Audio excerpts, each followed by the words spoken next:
উঠে দাঁড়াবে এর আসল সরকার নির্বাচন গণতন্ত্র একটা দোকান ম্যানেজার ছাড়া চলতে পারে না, খালি তালা মেরে দিলে চলবে না। আপনার অনেক কিছু খরচ থাকে, দেশ চালাইতে গেলে কত খরচ আপনারা বুঝেন। এখন যদি দেশের মধ্যে ওই মানবাধিকারের কার্যালয় করার অনুমোদন দিয়ে দিলেন, কার সাথে বলেন আপনারা কাদেরকে জিজ্ঞাসা? এখন আমরা আলেম ওলামা বলে বললে তো বুঝেন এটা বলবেন, এটি বলবেন না, এটা আরো ভালো করে পড়েন। অনেক লম্বা আলোচনা, কি কি লাভ কি কি ক্ষতি বিস্তারিত আলোচনা, এটা সংক্ষেপে একটা কথা। এবং বিশ্বের মধ্যে শিক্ষিত সংখ্যামি যে তারে এই কথা বানাইছে, আপনারা কোনো লোক বুঝতে দেন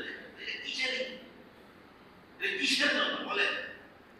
এই জন্য প্রত্যেকের দিক থেকে ঘৃণা করবে এবং বলবে যে এত বছর খবর ছিল না। এটা একটু উদাহরণ দিই, উদাহরণটা এরকম, আপনার বাড়ি টাকা গেছে, সারাদিন লাঠি সুতা নিয়ে টাকা দৌড়াইয়া ফজরের পরে যখন আরামে ঘরে আইছে না, এখন তো আমাদের চেক করবো আপনার ঘরে কি টাকা ঢুকে গেছে।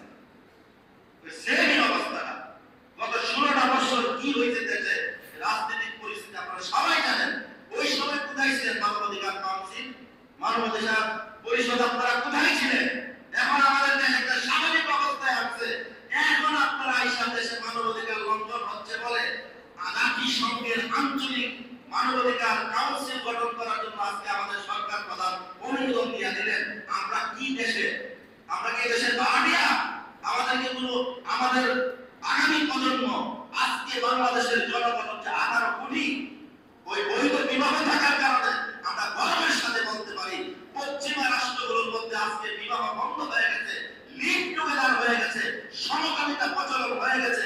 তাদের সংখ্যা দিন দিন কমতেছে আর মুসলমানের সংখ্যা দিন দিন বাড়তেছে। এই জন্য পশ্চিমারা মুসলমানদেরকে কিভাবে ঠেকানো যায় এই প্ল্যান নিয়ে তারা এখন বিভিন্ন ধরনের মানবাধিকারের নাম নিয়ে মুসলমানদেরকে কিভাবে টুটি যেতে ধরা যায় এই চক্রান্ত ষড়যন্ত্র করছে। মনে রাখবেন বাংলাদেশে আপনাদের সংখ্যা পূরণ হবে। কথা পরিষ্কার। আমাদের মধ্যে দিলের মধ্যে ঈমান আছে, তো মনে রাখবেন আমরা এখন ছেলে মেয়ে বিয়ে করাইতে গেলে হুজুরকে শিখাই, যেখানে করাইলে ভালো কোনো মন্ত্র। 18 কোটি জনগণ, বিশ্বের মধ্যে আপনার জনসংখ্যার দিক দিয়ে 7 নম্বর থেকে 8 নম্বর আছে। বিশ্বের রাষ্ট্র 200-এর উপরে গেছে। 197টা শিক্ষিত রাষ্ট্র আছে, আর 4-5টা আছে শিক্ষিত না কিন্তু যারা আলাদা করে চালায়। 102-3টার মতো রাষ্ট্র আছে। এই জন্য এই যে পরিস্থিতিগুলো আপনারা করতে চান, আমরা কিন্তু মুসলমান হিসেবে